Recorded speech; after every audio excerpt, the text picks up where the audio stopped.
프로파일러의 시점에서 사건을 깊고 넓게 들여다봅니다. 프로파일러 수업, 대표 수강생인 밴드 브로콜리 너마저의 보컬 덕원 씨, 오늘도 출석했습니다. 어서 오세요. 네, 안녕하세요. 반갑습니다. 네, 김덕원입니다. 오늘 수업 현재 유튜브로 생중계되고 있고요.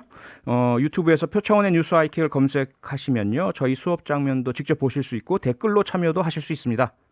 네, 문자 참여도 열려 있습니다. 짧은 건 50원, 긴 건 100원이 드는 문자 번호 샵 8001번 또는 무료 스마트 라디오 미니와 유튜브 댓글로 의견 보내주세요.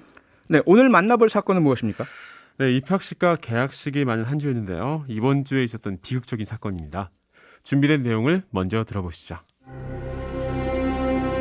경기도 수원의 한 다세대 주택 반지 앞방. 어제 저녁 다운증후군이 있는 아들과 단둘이 사는 여동생이 연락이 되지 않는다는 친정오빠의 신고로 경찰이 출동했더니 집안에 8살 남자아이가 숨져 있었습니다. 범인은 다름 아닌 40대 엄마 김모 씨로 숨진 아들과 함께 있었습니다. 뒷모습만 나는데 축제해갖고 이렇게 정신 나갈 사람처럼 이렇게 가더라고요. 아이가 숨진 날은 초등학교 입학식 날이었는데 아이는 학교에 가지 않았습니다. 생활 주거급여라든지 한부모 가정 이런 걸 다 받으셨더라고요. 경찰은 현장에서 엄마를 긴급 체포했고 구속영장을 신청했습니다. 아, 정말 이 보도 보고 너무 충격적이고 가슴도 아프고 그랬는데요. 부모들 입장에서 정말 아마 같은 마음들이셨을 것 같아요. 네, 맞습니다. 저도 초등학생 자녀가 있는데요. 네. 이게 참 좀 안타까운 일이지만 이렇게 어느 순간 자기 자녀를 돌보다 보면 이제 주변에 이제 아이들에 대해서 관심을 가지게 되기도 갖게 하고 되죠. 예. 또 한때는 이제 내가 너무 이기적인 게 아닌가 이런 생각들을 할 때도 있거든요. 너무 내 아이만 챙기게 되는 것이 아닌가. 근데 이런 거 볼 때는 이제 미처 챙기지 못했구나 우리가 이런 생각들 죄책감들이 많이 들게 되는 것 같습니다. 네. 어떻게 하면 이런 사건들을 좀 막을 수 있을지 예. 오늘 좀 얘기를 나눠보면 좋을 것 같은데요. 네. 일단 이 사건이 도대체 어떻게 발생을 했고 어떤 사건인지 차분하게 정리부터 좀 해보죠. 네. 지난 3월 2일 수요일 새벽 수원에서 발생한 사건입니다. 네. 40대 여성 A씨는 발달 장애를 앓고 있는 7살 아들과 함께 살고 있었습니다. 네. 3월 2일은 아들이 초등학교에 입학하는 날이었는데요. 그런데 이날 새벽 A씨는 7살 아들을 질식시켜 숨지게 했습니다. 이날 오후에 여동생과 연락이 되지 않는다는 A씨의 오빠의 신고로 경찰이 출동했고요. 예. 집에는 A씨가 숨진 7살 아들과 함께 있었습니다. A씨는 남편 없이 혼자 아들을 키우고 있었고 기초생활수급비를 받으며 생활하고 있었는데요. A씨는 범행 동기로 생활고를 언급했습니다. 네, 이 사건에서 프로파일러로서 주목하는 포인트는 아동의 권리입니다.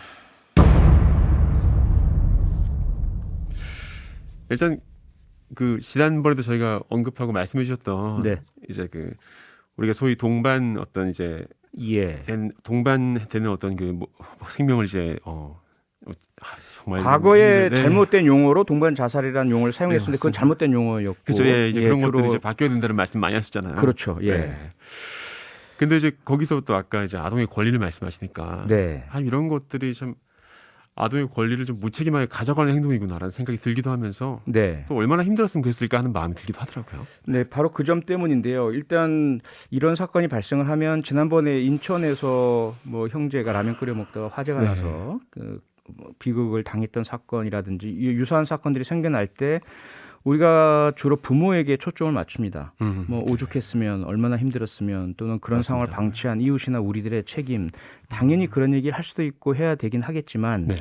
우리가 간과하고 있는 것은 생명의 권리거든요. 어린 생명에게 반드시 우리가 보장해 드려야 할 그런데 그걸 잊고 있어요. 마치도 아이들은 부모의 소유물인 것처럼 부모가 마음대로 할 수 있는 것인 것처럼 그리고 부모가 힘들고 어려우면 아이에게 그런 가해를 하는 일이 생길 수 있는 것인 것처럼 네. 그런 생각은 절대로 해서는 안 된다는 말씀 먼저 드리고 싶고요. 네. 우리도 가입되어 있는 UN 아동권리협약에 분명하게 모든 국가는 또 모든 어른은 사람은 모든 사회는 어린이에게 네. 생존권 그리고 보호받을 권리 그리고 발달할 권리 제대로 그리고 참여할 권리를 보장해 줘야 한다라고 우리가 모두 가입하고 인증하고 약속을 한 것이거든요. 네. 그 부분은 잊지 말아야 한다는 것을 꼭 이번 사건을 통해서 또 강조를 해드리고 싶습니다. 네. 정말 우리가 그 살기 위한 권리들을 많이 얘기, 인권을 이제 넓게 보기 위해서 네. 생존권에 대한 얘기를 참 많이 합니다만 예. 어떻게 보면 이런 경우는 그런 것들을 좀 근원적으로 네. 앗아가는 행위다 보니까 우리 정말 잘못 생각해서는 안 되겠다는 생각이 드는데요. 예. 이게 뭐 구체적으로 더 들여다봐야 될 부분이 있겠지만 네. A 씨가 경제적으로 힘들었다. 또 장애가 있는 아들을 돌보는 게 힘들었다. 이런 진술을 했다고 하는데요. 예. 일단 이것을 범행 동기라고 봐야겠죠. 아니요. 아닌가요? 네. 뭐 사건에 영향을 끼친 요인이라고는 볼 수 있겠죠. 네. 하지만 범행의 동기로 음. 힘들었다 생활고 경제적인 부분 장애가 있는 아들. 그럼 네. 이런 상황에 처해신 분들은 다 자녀를 해쳐야 됩니까? 전혀 그건 그렇지 아니죠. 않죠. 네. 이건 단지 상황 요인일 뿐이고요. 이런 상황 요인이 없는 분들 중에도 네. 시댁과의 갈등이라든지 부부간의 갈등, 다른 이유로 또 자녀를 해치는 부모들도 있어요. 그러면 결국 그것이 시댁과의 갈등이나 부부간의 갈등이 직접적인 동기일까요? 아닙니다. 영향 요인이겠죠. 그럼 우리 범죄랑 이 약간 그 배경들을 좀 분리해서 볼 필요는 있겠군요. 그렇습니다. 이 영향 요인을 제거하기 위한 노력은 반드시 필요하겠지만 이 사건의 직접적인 동기 부분은 가해자로부터 찾아야 하고요. 네. 가해자의 크게 보자면 두 가지 중에 하나겠죠. 하나는 이해관계이냐, 네. 자녀를 살해해서 무엇인가를 얻고자 하거나 아니면 힘든 무엇인가를 해소하고자 한 것이냐, 아니면 감정적인 동기이냐. 네. 즉 혼자서 남편과의 관계가 어떤지는 모르겠지만 네.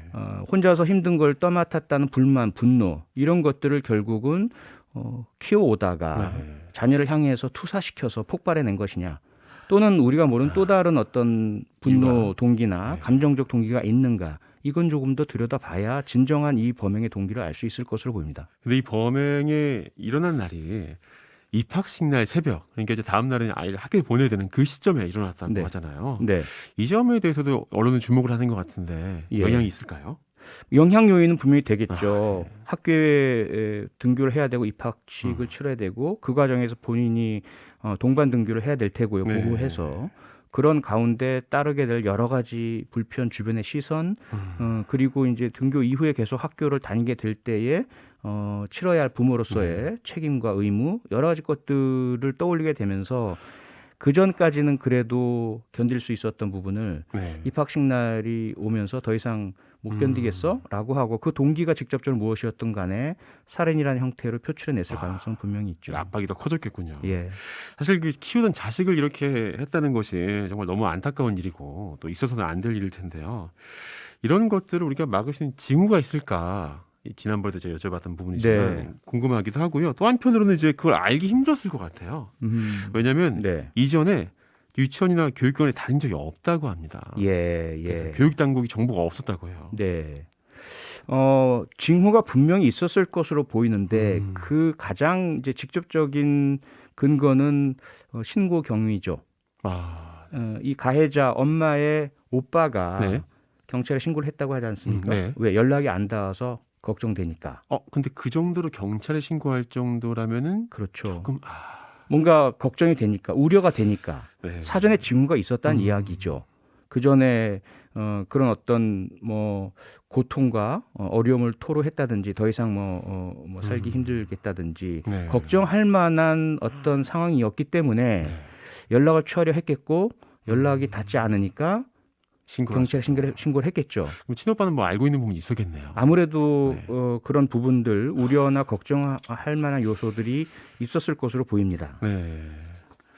근데 이런 것들 교육 당국이 정보가 없다고 하면 시스템적으로 이거를 뭐 이제 좀 우리가 보완할 수 있는 방법이 없었을 것 같은데요. 뭐 사전에 뭐 네. 안내에 관한 거라든가 뭐 도움을 줄 수 있는 어떤 경로라든가 이런 것들도 제시가 되지 않았을 것 같아요. 이런 부분을 막기 위해서 사실 시스템을 도입을 했거든요. 네. 네, 그래서 각 어린이가 태어난 이후에 꼭 맞아야 할 예방 접종, 접종이 있죠, 맞습니다. 예, 그리고 꼭 뭐 신고하거나 해야 할 요소들, 검진을 받는다든지 또는 교육을 받는다든지 이런 것에서 결약된 아동들을 전산상에서 바로 포착을 해서 그리고 이런 문제가 발견이 되면 각 지방자치단체의 지역 주민센터라든지 이런 곳의 복지 담당자가 연락하고 찾아가도록 시스템이 마련이 돼 있어요. 그런데 지난번에도 네. 인천 또 충남에서도 그런 문제가 전산상에서는 확보가 됐지만 네. 실제 방문을 하지 않은 상태에서 그런 아동에 대한 그 치매 공격이 있었던 사건이 있었거든요. 네. 그 이후로 당국에서는 코로나19를 들고 있습니다. 코로나 아. 상황이라서 가정 방문을 자제 더 어렵겠군요. 예, 네. 하던 상황이라서 직접 확인을 못했고 전화로만 확인하다 보니 문제가 없었고 이러이러한 이유라는 것들을 부모가 얘기했기 때문에 이렇게 된 거거든요. 네. 보다 우리가 적극적으로 음. 아동의 권리, 특히 생존, 발달 부분에 있어서만큼은 조금의 이상 요인이 있다면 적극적 개입을 해야 한다는 교훈 이번에 네. 다시 얻었습니다. 그렇습니다. 네, 6873님께서는 엄마가 우울증이나 다른 병력이 있었을까요? 하고 여쭙기도 하고요. 최영규님은 미니를 통해서 너무 슬픕니다. 살고 있는 곳이 햇볕조차 들지 않는 곳이라는데 이 우울증이 생기거나 뭐 그런 환경에 영향이 있지 않았을까요? 하고 여쭙기도 하거든요. 일부 추정 보도에 우울증에 대한 그런 추정 사실들이 보도가 되고 있긴 하지만 네. 확인된 건 아닌 아, 것으로 네. 보이고요. 그리고 그러한 이제 정신 질환이라든지 그런 것도 역시 영향 요인은 될 수 있을지 모르겠지만 네. 다른 이런 정신 질환을 앓고 계신 분들, 우울증을 가지고 계신 분들이 다 위험한 것이 아니거든요. 네, 자칫 맞습니다. 편견으로 연결될 수 있기 때문에 거기에 너무 많은 그 집중을 할 필요는 없다고 생각이 들고요. 네. 그거 한번 따져보긴 해봐야 되겠지만 네. 거주 환경, 생활 환경 그리고 이제 보도된 것을 보면 국가에서 받을 수 있는 모든 보조금들은 받은 것으로 보이거든요. 아, 그렇군요. 장애 아들 때문에 받는 장애 연금도 받았고요. 아, 네. 장애 지원금 그런 것들을 보자면 우선은 국가 사회복지망에서 마련한 지원책들은 일단 받고 계셨던 것으로 보입니다. 이 한부모 가정이어서 아무래도 조금 더 부담이 있지 않았을까 이런 생각이 들기도 하고요. 또 제가 아이 유년기 때 그 네. 아이를 키우는 과정에서 이 발달장애 아동들이 갈 곳을 찾기 쉽지 않아서 예. 교육을 받을 수 있는 기관이나 이런 네. 걸 찾기가 힘들어서 어려움 겪는 것들을 좀 많이 봤어서 가지고 네, 좀 애로사항이 있었을 거라는 네. 생각을 좀 해보긴 합니다. 네, 뭐 한부모 가정, 조손 과정 어려움이 있죠. 하지만 역으로 보자면 오히려 예를 들어 가정 폭력이나 아동 학대를 저지르는 두 부모가 함께 있는 가정보다는 네. 어머니나 아버지 혼자라도 자녀를 사랑으로 네. 책임감으로 함께 살아나가는 가정이 훨씬 더 건강합니다. 아, 그렇군요. 조손 가정도 마찬가지고요. 맞습니다. 그래서 이 가정의 이 물리적 형태를 어떤 문제의 원인으로 보는 것은 저는 반대하고요. 다만 네. 앞서 말씀드린 것처럼 광범위한 영향 요인들이 있을 수 있기 때문에 네.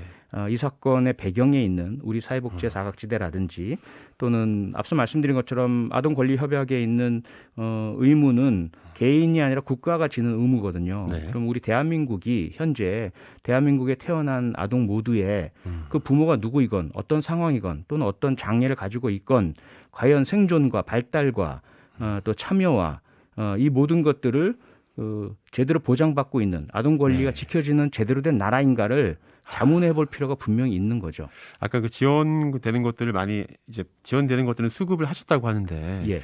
이 지원되는 것들 수급하는 것 이후로 또 그런 것들에 대한 확인도 좀 있었으면 좋겠다는 생각이. 네, 그리고 듭니다. 지원이 꼭 물질적인 것만 필요한 것은 아니거든요. 아, 정서적, 네. 심리적, 특히 이 사건의 엄마의 경우에 분명히 다른 좀 더 나은 환경이었더라도 이런 범행을 저질렀을 수도 있습니다. 그럴 가능성이 있겠죠. 잘못된 네. 판단, 자녀에 대한 잘못된 인식, 자기가 힘들면 자녀가 잘 살아갈 가능성이 없다라는 잘못된 판단. 만약에 본인이 책임질 수 없다면 국가에든지 다른 네. 곳에 자신의 양육권을 반납할 필요도 있어요. 네. 그런 제도가 불비하다면 그 제도에 대한 문제 제기를 하고요. 아. 어쨌건 한 생명을 책임지고 있다면 그것이 누구이건 간에 그 생명에 대해서는 존중해줘야 하고 보존해줘야 하고 지켜줘야 하는 것이죠. 네, 이런 돌봄 부담과 생활고에 따른 범죄들이 좀 많았는데 뭐 같은 날에도 경기도 시흥에서 암 말기인 50대 엄마가 20대 발달장애 딸을 살해한 뒤에 자수한 사건도 있었다고 하기도 하고요. 예. 이런 비극을 막기 위해서 우리가 어떤 대안이 좀 필요할까요?